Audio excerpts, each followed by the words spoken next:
Hey everyone, welcome back. Sorry it's been such a long time between posting. It's just been chaos. I've been extremely busy in the shop working on other projects that I just left this thing after Time Attack. I just chucked it in the corner and it's been sitting here for 2 months now. But I've got a few episodes ready for the RX3, probably 2 or 3. And I've just been crazy busy. Yeah, just been working on this little guy, enjoying driving it around. And I got my tilt tray in the shop. That's why it's a Jenga operation at the moment. Just got stuff crammed everywhere. So I'll be on that for a few more weeks. But I do have a compilation of vids for this little guy. Sorry, my phone rang. That's a great start to the video. It is now 18A triple 12A rotary. It's custom built in New Zealand, and I actually got to meet the original builder and owner of it at World Time Attack, which blew my mind. He hadn't seen this engine for nearly 20 years, and he was just like, how? And I pretty much tracked him down, and we conversed and got as much information out of him as I could. Awesome experience. So another few things to unpack on the car. I've made the headlight bucket for the driver's side. Started hand making a dash and center console. Corrected the steering, so the steering is now central to the car instead of offset and the steering wheel on an angle. So I've got a little pedal box down there to suit. Started making the seats, waiting on more of these little harness pieces to get cut so I can add them. What else did we do? So still waiting for a good pair of doors from Japan. I actually got in contact with a collector over there and he was happy to give me a pair of doors. So I'm absolutely blown away by the generosity there. So for World Time Attack, I just put the door skin that I made on the doors from this car, which are a mess, but I just hung the door skin on that just so it looked sort of complete on one side. Made the front pair of Mark IIs for the car, and I'm going to go ahead and split a pair and put Mark II on one side, Mark III on the other side, just because I like both, but at least it'll be matching each side of the car then. I got rid of the towers in here. I just couldn't blend them nicely. So I ended up just remaking all the engine bay sheet metal and tunnel and stuff, and got that all looking as good as it can be. So yeah, without blabbering on too much, I'll let the clips play that are back in time, back in February, and get to the point where we're at now. Almost forgot this actually got a supercharger on it now. I put a little 371 on the 13B. So yeah, 13B Bridgeport, semi-PP, unknown boost. It's just just got it running and driving, so I've done a few laps around the block.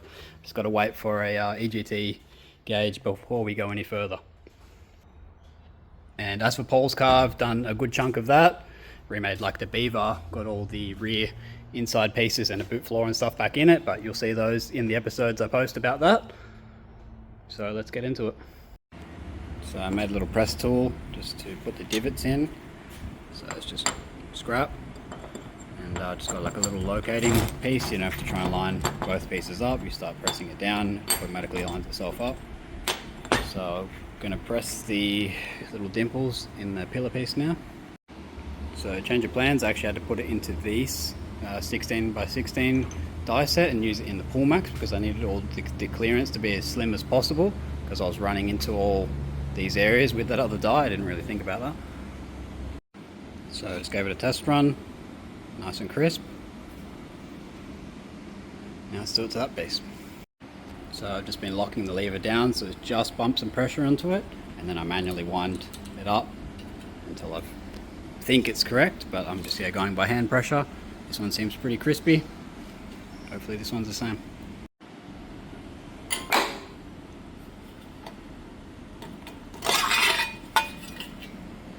Looks pretty good to me. So nice and crisp. Definitely can't argue with that. Some homemade scrap tooling. And now for the big one.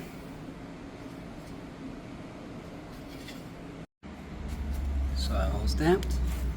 It's clear coat back together, sitting there. But nice and crisp. Gotta be happy with that.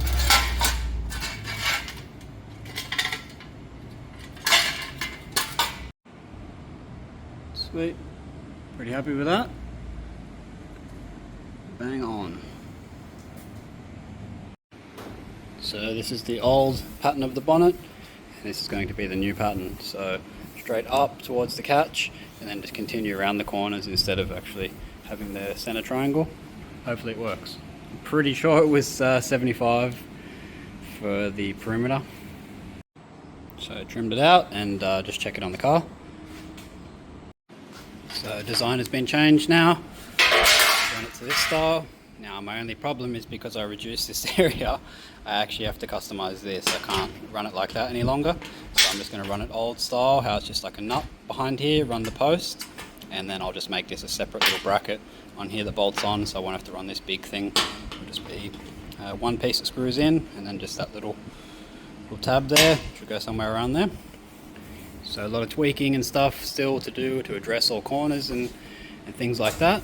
But I'm thinking of even making this come up here. I'll see. I'm thinking of maybe just making it a bit tighter to it, but I'll decide once I see it on the car. So I got the join planished up roughly. I don't have any 80 grit my whizzer, so I have to wait for that. But slipping it back into the bonnet skin itself. Yeah, give me a minute. I can't do this one-handed. Alright, so slipping it into the skin itself, it shows me the areas that have issues still and what needs to come down. So if I hold that down, it shows me this area needs to be stretched down, this area's got to come down a bit more still. This corner's lifting up here. Once pressure is down in the corner here, it just shows me that it's got to stretch this down a touch more in a few areas for the Rio. That should be fine. But a little bit of playing to go. Now as for sitting it on the car, it seems to sit pretty good everywhere, just those areas that have issues. It needs to come down but also bring the back up. So yeah, once it gets in the correct shape to the skin, it should be fitting pretty good. So we're lining up down there, the hole. So it's going to be good. The only thing I've got to do is probably bend this area out a touch more. If I bulge that out, because the bonnet's facing down like that, the spout's going to be wanting to be kicked like that. So I need to bring that area out at this backside to straighten up the spout so that it actually locates in the bottom piece. But definitely did what it was designed to do. It's strong as shit there, so that shouldn't let the bonnet flex on the pin anymore. And as for this square big area here, not sure what I'm going to do with that yet, but I might add like the factory style little it's like a lock-in hinge. So like when the bonnet goes up, it lifts up with it, and then you can lock it into place to stop the bonnet from flipping both ways. So I'm thinking about maybe adding one of those either side. Not that it needs it, but just peace of mind.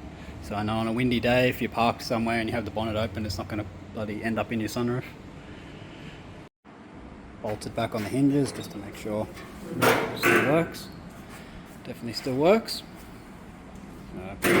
Get to tweaking the final shape of it now to get it to fit in the skin perfectly, and then worry about adding the brace for these nuts and figure out what I'm doing on the middle there. I also have thought about incorporating like an intake, like a shroud and stuff to force air into this, but there's so much open gap at the front of the car that I don't think it needs any help, but we'll see. I might add that in. I thought about making a duct to go to the front of these vents here, but I think that's the opposite way. I think air comes out of those when the car is traveling, so I have to do some research on that. But it would be pretty cool that if it's open, you've just got like a triangle air box with like a rubber seal on the top, and it seals against the bonnet. It'd be pretty cool. So once it's open, you see the open trumpets, but once it's shut, it's actually a sealed air box, and it can run like a duct to the front, or if they're suitable, those vents. Because as open as this area is, it is passing through oil cooler and radiator, so it is hot air, second-hand hot air going into the intake. So I think I might do a actual duct for it. That's a separate area there. Obviously these ones are for the brake vents, but I think any of this area here would be suitable to pick up air from. And it actually ended up more similar to the original design, but this can get away with not having a center brace here because the bonnet's opening the wrong way, so air is trying to force the bonnet shut. Whereas if I have any little bit of air trying to get up under the bonnet here, it's at least strong enough to hold it down, and it's not just going to rely on half of the bonnet hem to hold the Rio in, because that could actually tip off if it's only held on by one. So at least if it's held now on both sides, it should be pretty strong. I guess we'll find out in a few years if this was a success, if I have a caved in roof, or if I have a functioning bonnet. Now with the spout bolted on, it does try to go in there, but it needs to move a bit. So I've got to extend this spout. So it still works as it should. Locks, unlock. I'm just going to add the little secondary catch. So I just put 2 4mm captive nuts there, shuts, pull the release, doesn't let it come up, pull the tab, lets it come up. So it just needs a new spring on there, that one's rubbish. So I attempted the headlight piece a few years back, probably one of the first pieces I attempted when I did the nose cone, and I'm just going to redo the template. The template's a bit off. So I was going to redo one and start from scratch. Now I normally run the louvers in the pull max because it has a setting for like cut, and it'll cut the indent in, and then you can go to like the next setting, which will be the actual louver. But it's a bit violent of a machine to be doing curves, so I think I'm going to use this thing and just I've experimented with it. It's pretty jagged if you do it and then do like a single hit and then like move along. So I've just done a cut with the grinder and then run along that edge, and that seems to work a lot better. So I think I'm going to cut them first. So I slit that one with the grinder and that seemed to work pretty good, not jaggedy or anything like that. So I'll do them that way, and I'll do them one by one instead of doing all the slits, because then I think it'll display and carry on everywhere. Whereas if it's got meat there and not cut, it'll let it stretch that edge nice. I knew things were going too well. Did it the wrong way around. Idiot. Damn. Well, I think that worked pretty good.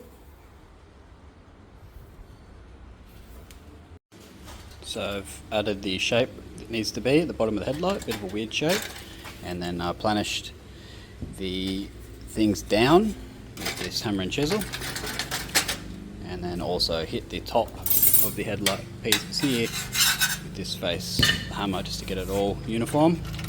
So now I'm going to make this piece separately, this edge with the top. Next up, headlight piece.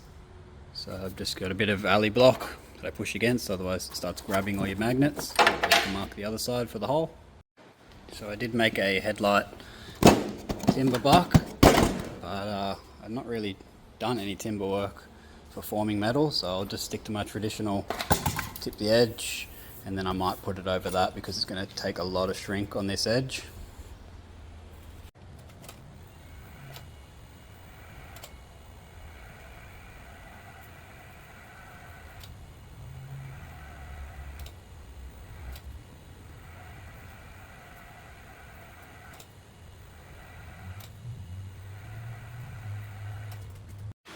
So shrinking the edge where I can, but when that turns to a full 90, it's going to be impossible to get in these jaws. See, by hitting it over the timber, it's forcing all the tucks into it. So yeah, a lot of stretch that actually needs to get that to be a 90. With this remaining flat, it'll want to push that outwards. So almost there, just tapping it over this dolly now, just to get the base flat. So I've got it clickered together. Just going to do the upper, which is this piece. So I have that templated, chucked on the steel, so I'll do that now. So I started making this. I thought, oh yeah, it's gone pretty good, I'll check it. Idiot! Did the all wrong side trick. So remaking it now. Make sure I put outside on there so the dickhead doesn't do the same thing again. So that top piece is now made. Probably the fiddliest piece of them all is this one. So now that that's made, that tells me what shape the headlight's got to be, and And I know for a fact this car is definitely damaged because the top was down, figured out last time. And the front just needs a little bit of tweaks just in the corners. But overall, it's not bad at the bottom, but the top needs to come up. I know that's way too flat compared to what it should be. So I have the two base pieces sit in there, so I can scribe and drill a few holes, and then pull it out, weld it together. So there's the piece sitting in there, just a screw. So I'll scribe that so I can cut the TIG along that edge, but it's pretty good. So I've got a few TIG tacks on this front here and just clamped it into mine. I knocked that up and fits good all on this side, which I know is not damaged, but as you can see it's all stretched and mangled in this area here, so it shows me how far the actual nose has to come in when I remake this piece. But I'll remake it off that one and fit it to this, because I know this is crash damage and it's all stretched and rubbish, so bin that. Just gave it a quick 40 grit hit with the belt sander in there. Just going to reassemble it before I start plunging any further. So I just got it clear-coat in place. You can see this piece here just needs to come down and this piece here needs to come in. So yeah, pretty twisted about in this section, but just because it's been crashed in and pulled back out, it's all stretched and it's actually just sitting too far out. But I can sort that when I make that piece and probably make the whole bottom of that nose cone.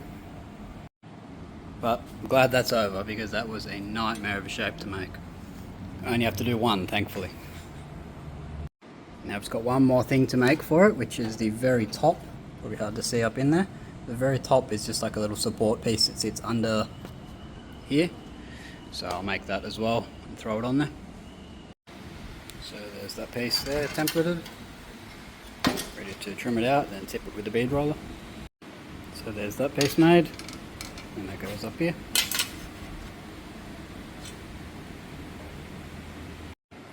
And that's that, replicated. So now I can go through, drill all the plugs, prime everything, spot it all together, and final fit it to the car when I'm at that stage, obviously. But it's good to have that done, because it's a nightmare piece that's been playing on the back of my mind. And just added the little drain using a countersunk bolt. It's a nut and washer. Cool, and I think that's it. It's replicated now and ready to pull apart, add bolt through primer, spot them all together and fit them to the car. Fit it to the car. I'm glad I didn't have to make a bloody pair. Jeez, that was hard enough. So headlight bucket all pulled back apart and primed for the overlaps. I'll put it back together and zap it. So all welded and sanded. Just about to put this back piece on now. That's the bucket complete. So this area gets welded to the car, so I'll leave the split because I'll just weld that up once I butt it against the car. But much better than what was there, that's for sure. Alright, so we've got it back in the car now, fitting good, happy with it overall. Just this section here of the car obviously to be remade and shaped back to where it should be, but I'll leave it clear code for that once I get to that point. But yeah, stoked with that. It's massive item off the list because that was a bastard to make.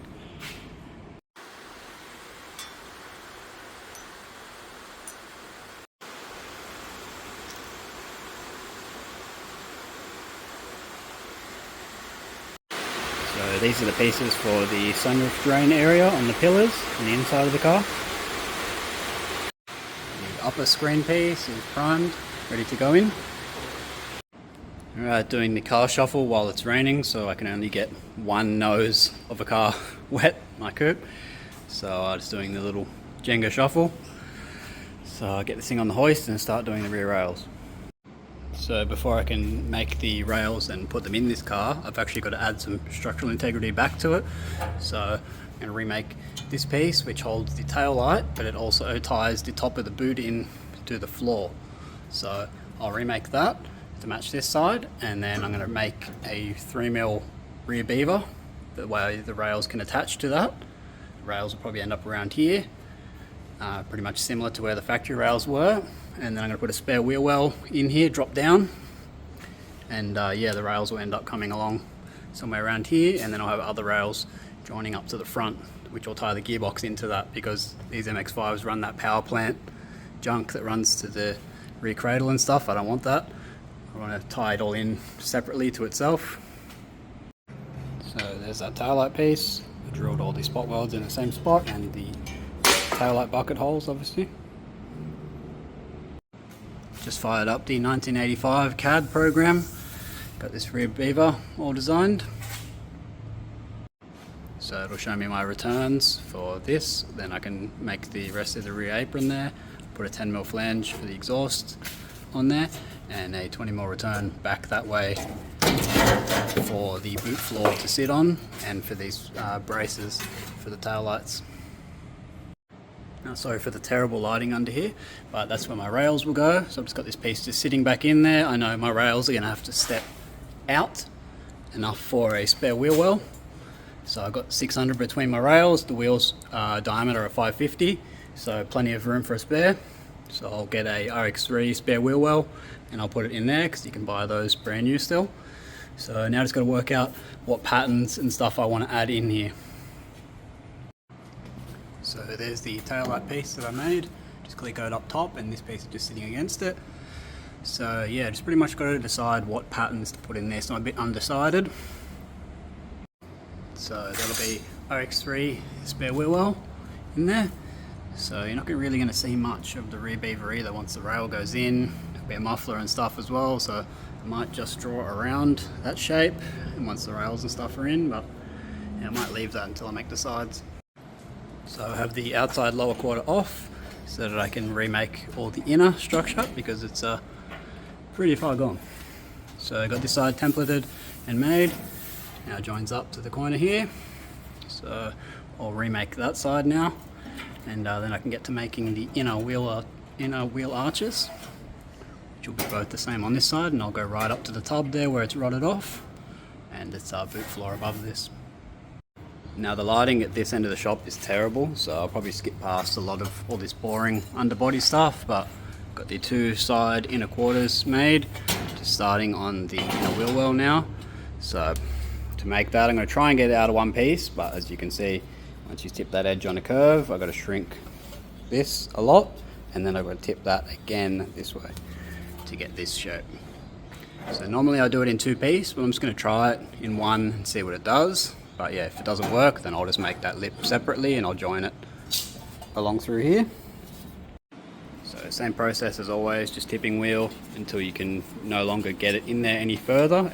The wheel is actually clashing on the edge, and then you can see what you got to do. If it's heading in towards itself, you're going to have to shrink this edge, and if you're going the opposite way out that way, you're going to have to stretch this edge. So in my case, I've got to shrink it to get it back to be flat. So after a few shrinks, it's starting to straighten up.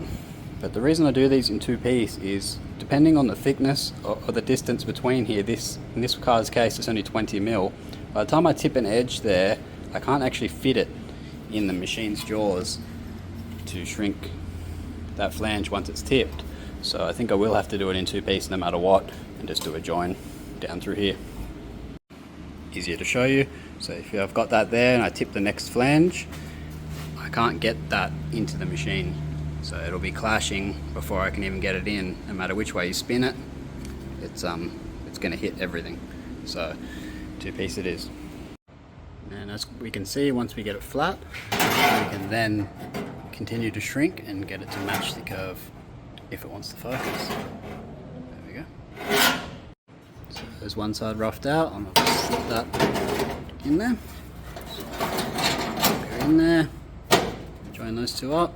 So I'll make this piece now, and then I can cut out the actual inner that it's sitting on. Alright, so that's the inner wheel arch there, ready to join. So I'll do a few tacks on that while it's up in there, and I'll pull it out and take it together. Just a comparison against the other side to make sure that it's the same. Then I'm going to scribe this fold here. So that's that edge tipped on, clamped in place. So I'm ready to make the other side of the inner wheel arch now. So, remaking the car, one piece at a time for this puzzle. And I have made the lower quarter a long time ago, so I can get it to sit back on this area. Give the car some structure before we add rails, because you can't add rails when there's nothing to join to. So I've got that inner wheel arch in now, matching the other side. So I'll trim this one down, needs to get cut there, like scallops in. So yeah, it's nice to have that all mocked up. Probably fit the outer quarter now, and then do some clecos in here, get this fully zapped up, replenished.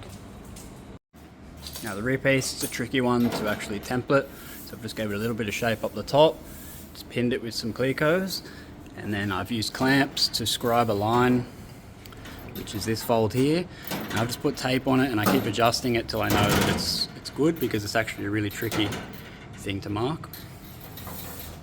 So I have the rear apron roughed out now and in place, done the exhaust area, so that's just another little separate piece there that links those three pieces together. I'm just templating this piece here that I'm missing off the lower quarter that I have made previously. So I only came to here, so I'm just going to make this section now, and then I template the other side. The other sides I'll go high, but probably cut across where it doesn't need to be. So I transferred it to steel. That's the edge we've got to tip to the bottom of the flange, and that area there is where I've got to shrink it.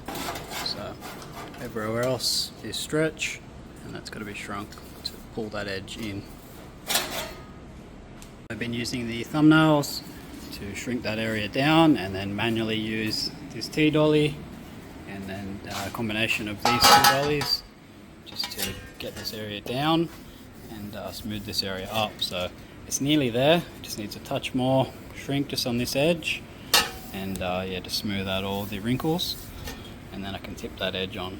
So I don't really want to set up the tripod and stuff for this.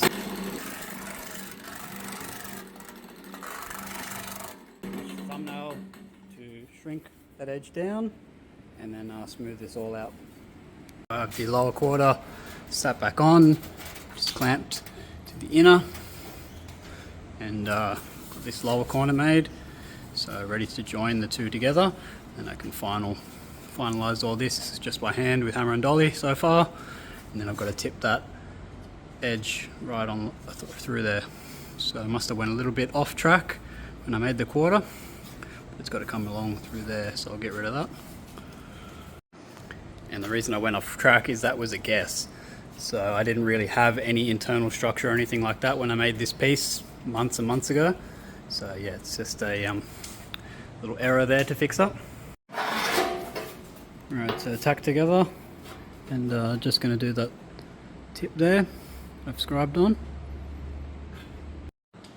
So tip that edge, I've just butted them back up to each other. I'll scribe that so I know where to cut those two, and there will be a join there later on. But I've got to take it back off and finish welding and plunging this up, and figure out where to trim this down to join it to the body line piece, and dig all this lead out as well, because that's all junk that's there. But obviously the top half of the quarter will get replaced, same as that one. So that's out of my concern at the moment. I'm just trying to get some structure back in the car, just so it's not so floppy, because now the car is actually strong, so it's good. I can nearly start pulling it all back out and putting all these shapes and stuff in there before putting the rails into the car. But we have to do this side, so I've got to do this side first. So with the puzzle pieces all roughed out, I just got to figure out what bead I want to run here for the spare wheel well around that shape, and add the shape into the sides. I'll probably copy something like this. Now that's what they look like originally, just these big blocks, which are similar to the parcel tray pieces. So I'll probably make a die up for that. I've got all these pieces made now, just roughed in, so they're pretty much ready to remove. I've got this little infill piece in here obviously, but pretty much ready to remove, fully weld that up. And I'll just sit it on the bench and just drill all my plug holes and stuff like that, draw all my patterns in here, sit the spare wheel back in, make sure it's the right bead around that and stuff, and obviously fully weld these areas up and out of the car. And there's my 1985 CAD drawn rail. So I'm going to get those probably laser cut. I don't really feel like punishing myself and cutting them by hand, 4 of them. And then I'll bend them up so that they taper out around the spare wheel well, line up at the back here, and obviously join up off the floor somewhere here. And I'll put interconnecting rails through to there, because these are all just junk squashed up, and my seats, I want to kind of get them to come down a little bit more just for some more headroom. So I said I was going to get it laser cut, but I'm an idiot and I cut it all by hand. So I just couldn't be bothered loading the sheet in the ute, going to bother my mate, get him to transfer it from cardboard to steel. I just thought, nah, just cut it all, bit hard yakka, do you some good. So the same as the last ones, I got them bolted together at both ends, just sanded them all so they're all identical, bar the 2 outside ones which have a different profile to the inside of the floor. I've cut my pieces, which this area is going to be obviously bent here but also stepped in 200. So I've got these pieces, and the rest should be able to be capped with just 50 by 3 flat bar. So yeah, the state of the shop is horrible. I've got 1 rail cut out, I'm just going to do 1 at a time. So I need to unpick this tower. So I'm going to unpick that tower and add that to my rail. But as you can see, the rail goes from 75 down to 50 in the opposite direction to factory. So factory it went 75 and then stepped down on the bottom side to 50. So I'm going to copy that how it was factory. And what I mean by that is the MX-5 ran a tapered floor in the boot, whereas I would rather the bottom side of the rail be tapered and the floor be flat, same as how it was factory. Also gives a touch more room here, 50 not 75 for the muffler and pipes, so they're not dragging down, scraping the hell out of them. Just zapping through it now, not really filming much, just doing the TIG weld of one side at the moment, jump on the other side of it, weld up this side while it's all clamped to the bench, and then infill this bit later with the cradle pins. So I'll infill that front area and I'll flip it over, drill the holes for the cradle pins, and put those little slugs in, and then do all my zigzag pieces. So just checking, 1 rail is tacked in at the moment. I've got a little tab here that lets me bolt it into the floor. Just checking location to make sure that I can mark my stud holes in the right spot, and just overall checking it's going to work how I want it to be. Such a nightmare putting rails in by yourself. You've got like 2 hands, you got to hold the welder between your legs or hook it in somewhere with your mouth, and it's a circus act. Now I was curious on weight between the two, but there's so many layers, so much thickness on this factory rail that I'd almost say the factory rail is heavier. So I'm going to pinch the studs out of this, so they are not in the center factory, so I'm going to pinch those out of it. Instead of making my own studs and the little crush tubes, I'll just use the existing ones. Righty, rails are half welded, so just a quick test fit in the car, make sure it's all going to work how I want it to work, and it's looking good. So I'm going to pull them back out now and zap them up. So there's the original studs, which are like a threaded stud on a bung, welded into the other caps. Got my little pieces welded in there, my little supports. Now I've unpicked the factory tower, and because the rail is like 100 where the tower is, I've obviously got to unpick it completely so that I can slim it down a bit. So by taking off this bottom lip here, it'll let me slip this piece further down, thus reducing the height of where the floor is actually going to sit on. So yeah, pull this next one out. So the tower's welded in, side supports welded on, both sides obviously. So now I can make my little spacers up, because this lip factory on the cradle runs like these little washers that sit above. So I'm going to make those little squares and just dig those to the rails, and then I can sit the cradle in. So I'm going to clean up this absolute disaster that I've made and put the cradle back in so that I can work out how far to move the tubs across. Up is adding that infill to the factory wheel tub so that it has enough clearance there for the wheel. And obviously do both sides, and then order a brand new RX3 spare wheel well, and I'll use that. But yeah, that's all wrapped up now. That's happy days. Has rails back in it. I can do the center section now, do the gearbox, do gearbox crossmember, the tunnel, piss these old rails off so that I can drop the seat down another 30-40 mil, because these are level with the sill. I can mount the diff, do all kinds of things now that I actually have rails in it. But yeah, I probably should do all the bead patterns and stuff on these so I can get some structure locked into the car so that I can actually weld the rails to the car itself. So at the moment it's all still just Clecos holding the car together. So I've got the tubs out of the car now, 120mm strip overlapping, so the tubs will be 85mm wider with a 15mm overlap on this side to plug. So I'll cut and TIG this joint together now. So cut the overlapping MIG tacks off and scribed the line, and then TIG tacked it all together, gave it a planish, it's all on the same plane.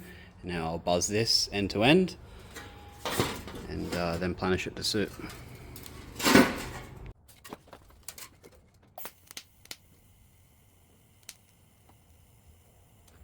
Same as every other time, roll lock 36, buzz it down, then get 80 on there and then planish it.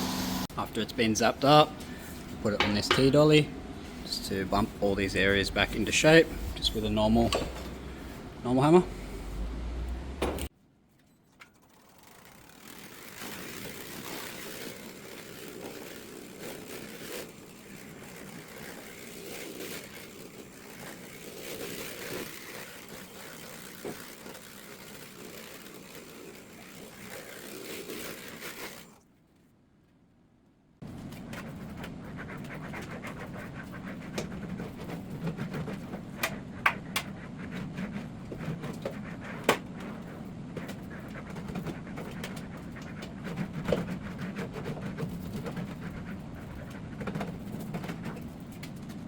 So little bits to tidy up still. I'm not going to go overkill, just not going file finish or anything crazy. It's a wheel tub at the end of the day, but you don't want no booger MIG weld hanging through on either side or anything like that, so it's at least nicely welded together. Frustratingly, I wanted to have this lip turned up like factory and plug it along, but because the quarter sits so tight to the top of the wheel arch, like this is where the quarter and parcel tray weld onto the wheel tub, I couldn't actually get up here to do these plugs. So unfortunately I'm going to have to do the old plug method to the existing lip, which I don't like doing, but I've got no choice. Now, not perfect by any means, just doing some little hammer and dolly by hand, just on some little areas on there, but I'm not going to go file finish like you're crazy to do that on a wheel tub of this car. Just going to unpick this old junk here, and as you can see the factory weld's very, very nice. Little Cocoa Pops laid on there. Now I'm only going to get the tub screwed in at the moment, just because there's a little bit of rust still to fix here. Oh geez, nearly dropped my phone. Geez, I was lucky. And on the parcel tray here, just to, I've got this area here to sort out on the top side of the quarter. So I still want access to all this before I lock the tubs in, but I just want to know that they're made and ready to go in. But yeah, there's just a few areas that I can't access with the tubs in. But yeah, they're all primed, ready to screw in place. Obviously get this area blasted once I get the underside of the car blasted. There's no point in me scraping all that junk off. I'll just sort that once the underside gets dusted over. So I've got them screwed in place now, and obviously all this junk has got to get all trimmed back. Got to trim this off, box in all this area here. So I'll be remaking this whole section, so worry about that later. But the tub's got to get cut up to the height of the top of the tower there for the boot floor to come across. So yeah, I've got to infill a lot of this at a later date, but yeah, I can progress a little bit further now, knowing that it's all on there. I can chop all this out and start doing the top of the floor there and the parcel tray and tie all that in, and fix all the rust on the top of the parcel tray, and then lock the wheel tubs in. So yeah, plenty wide enough. I run a 235 on the back of this, but you've got 350 to play with. Alright, so finally got the gearbox arrived and bolted on. Obviously got the shifter in another box. So I'm going to get that thrown into the car now and then work out where I can actually mount it up from. I've just been working on patterns and designs for this, so I'm going to do something like that. It'll come down in neat. So after using the bead roller to impress the first piece in, it's as you can see, you can't drive over itself with that set of dies.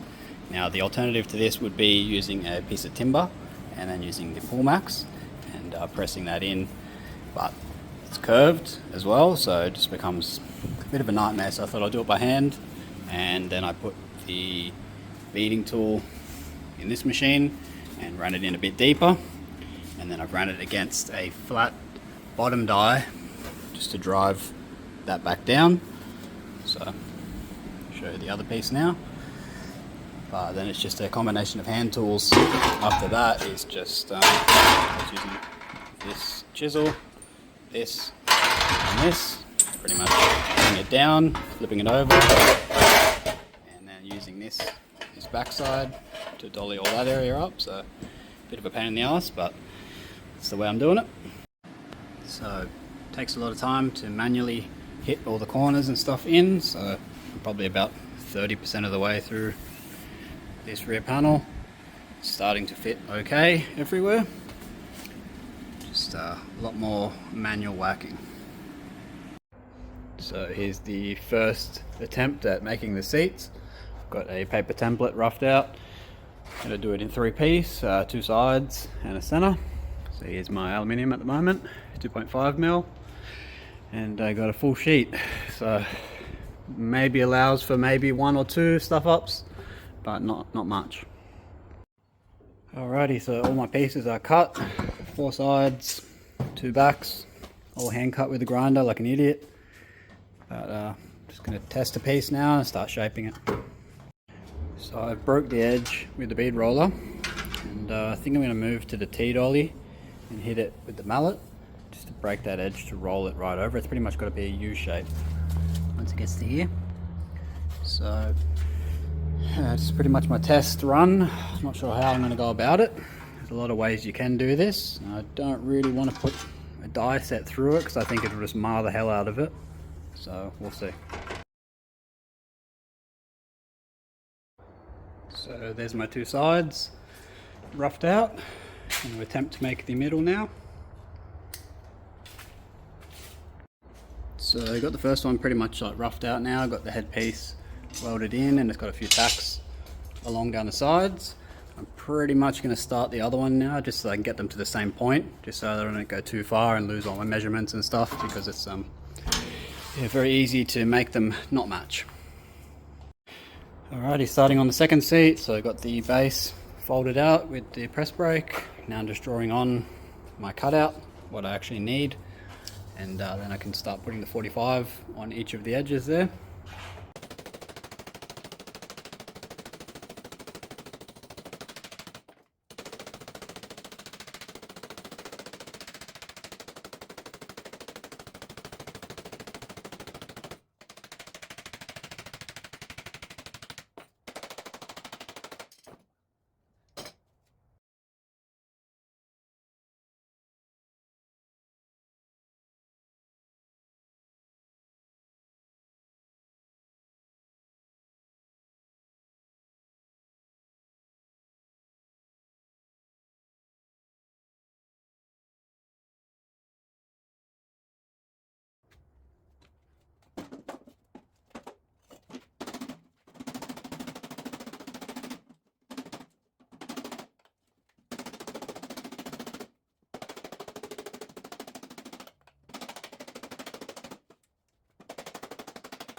Alrighty, let's rip the old donk out.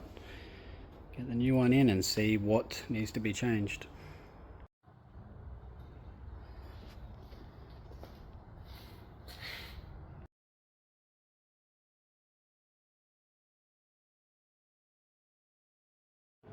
So cardboard template from a parcel tray piece, the lower section there. So I'm going to trim this piece off here. This gets a 90-degree fold, and I'm just going to tip that flange on and then hammer and dolly the flange around, and then I'll fold that.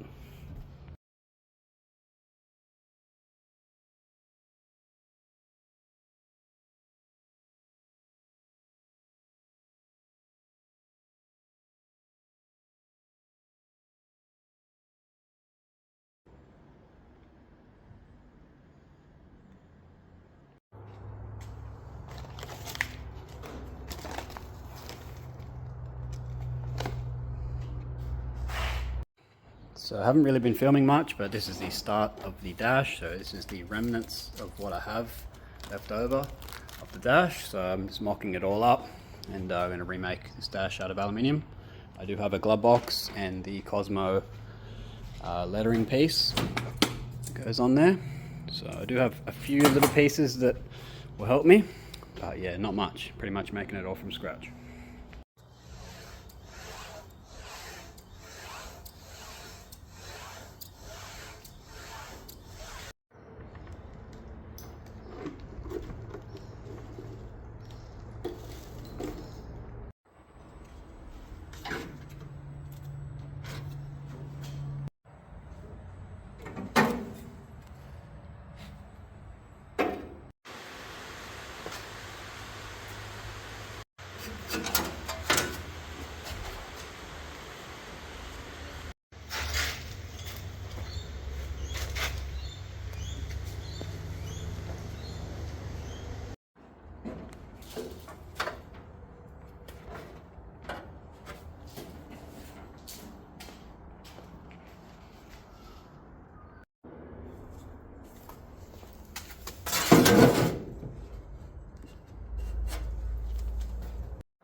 So barely filming anything of this. I just like to rip in and get things done, but as we can see, this area here just needs a bit of stretch just to get the shape to be correct.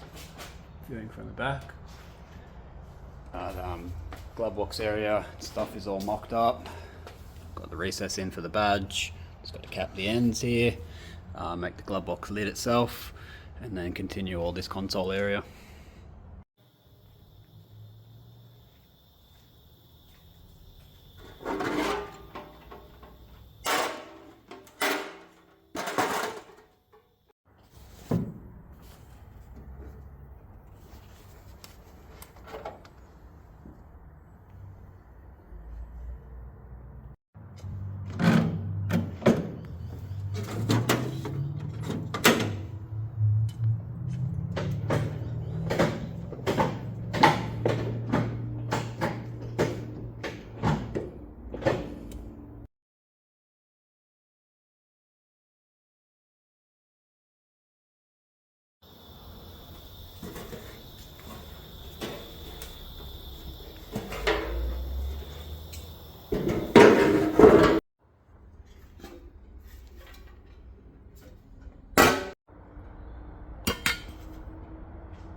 So I've got the lower inside panels all prepped and primed up, ready to chuck inside for the last time.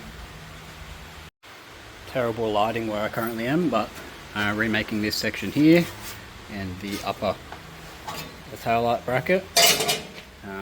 So yeah, get that all pulled out and primed, and then you'll see it.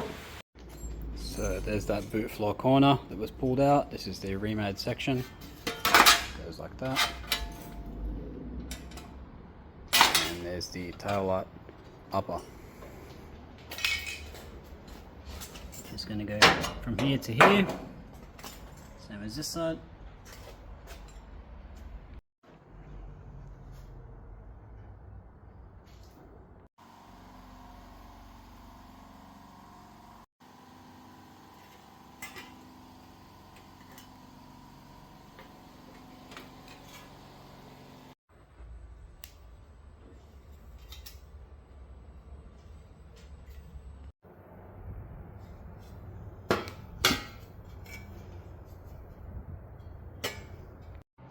So back on the hoist now to do the underside and some more engine bay repairs that I couldn't get.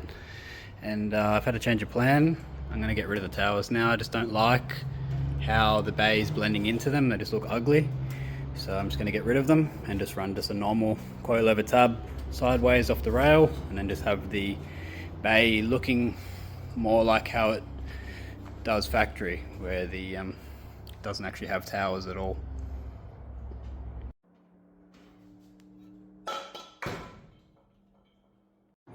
So I have this side tacked back in place now. I'm just drawing up my overall shape. So I want it to be scooping the air from a duct under the guard there and then taper off to pretty much nothing, so it feeds it into the throttles. And obviously got plenty of room under here for that. Just got to leave a little bit here for the coilover, so I can't go too deep in this area. But yeah, plenty of room to scoop down and run a duct directly to the front there. So I've got to remake all this junk anyway that was all rusted out. Alright, so the front section is joined off the car. Now I'll do that intake section maybe after I put the towers in. Now I just want to see how much clearance there is behind the tower before I go crazy and make that too deep, and then it fouls it. It'll be a massive stuff up.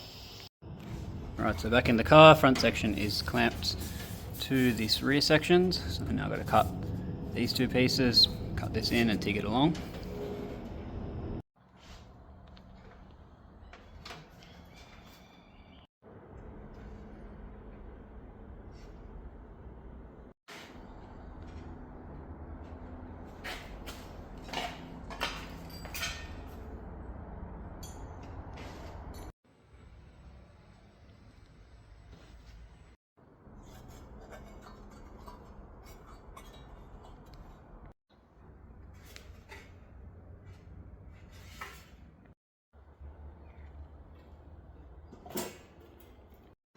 Haven't done that in a few years. Broke the nail completely. Hit the hammer against my finger, not the dolly.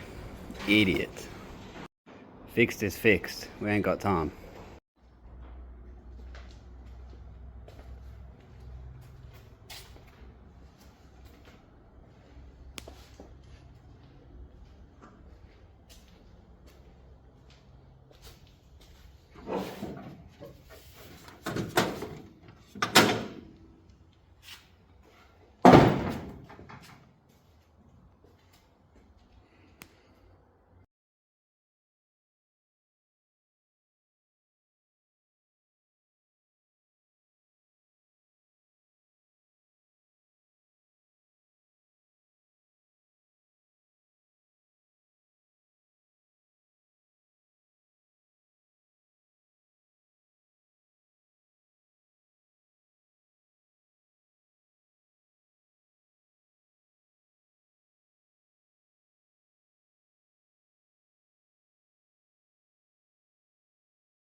So as we can see, the shop is a disaster.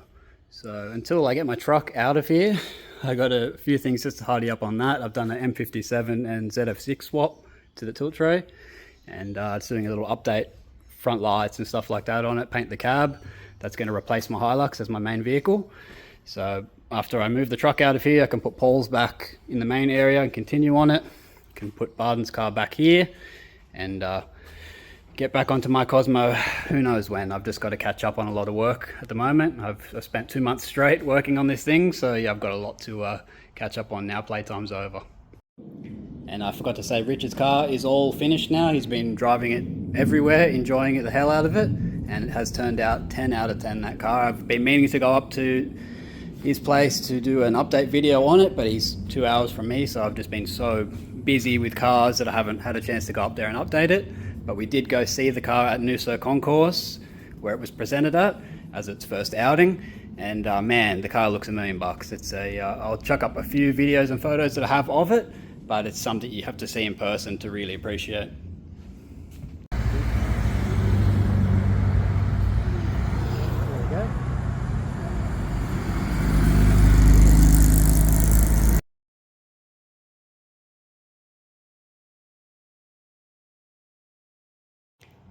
Now the trip down wasn't without disaster.